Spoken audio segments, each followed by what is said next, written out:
16th March 2026 ರಂದು ಟೆಂಗ್ಲಿ ಗ್ರಾಮದಲ್ಲಿ ಮನೆ ಬಾಗಿಲನ್ನು ಲಾಕ್ ಮುರಿದು ಅಲ್ಮಾರಿಯಲ್ಲಿಟ್ಟಿರುವಂತಹ ಬಂಗಾರು ಮತ್ತು ಬೆಳ್ಳಿ ಸಾಮಾನುಗಳನ್ನು ಮತ್ತು ಸ್ವಲ್ಪ ನಗದು ಹಣವನ್ನು ಕಳ್ಳತನ ಮಾಡಿರ್ತಾರೆ. ಈ ಕಳ್ಳತನದ ಬಗ್ಗೆ ಶ್ರೀಮತಿ ಕಸ್ತೂರಿಬಾಯಿ ಗಂಡ ಸಾಬಣ್ಣ ಗುಂಡಾಚಾರಿ ಅಂತ ಟೆಂಗ್ಲಿ ಗ್ರಾಮ ಇವರು ದೂರನ್ನು ನೀಡಿರ್ತಾರೆ. ಈ ದೂರನ್ನು ಸ್ವೀಕರಿಸಿಕೊಂಡು ನಾವು ಕಾಲಗಿ ಪೊಲೀಸ್ ಸ್ಟೇಷನಲ್ಲಿ 18/2026 ಕಳ್ಳತನ ಪ್ರಕರಣವನ್ನು ರಿಜಿಸ್ಟರ್ ಮಾಡಿಕೊಂಡು ತನಿಖೆಯನ್ನು ಕೈಗೊಂಡಿದ್ದು ಇರುತ್ತದೆ.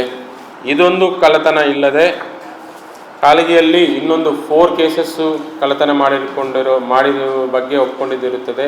119 grams of gold, 85 grams of silver, 28,000 rupees amount total, 18,46,000 of worth ಆರ್ನಮೆಂಟ್ಸು ಮತ್ತು ಕ್ಯಾಶು ನಾವು ರಿಕವರಿ ಮಾಡಿಕೊಂಡಿದ್ದೇವೆ.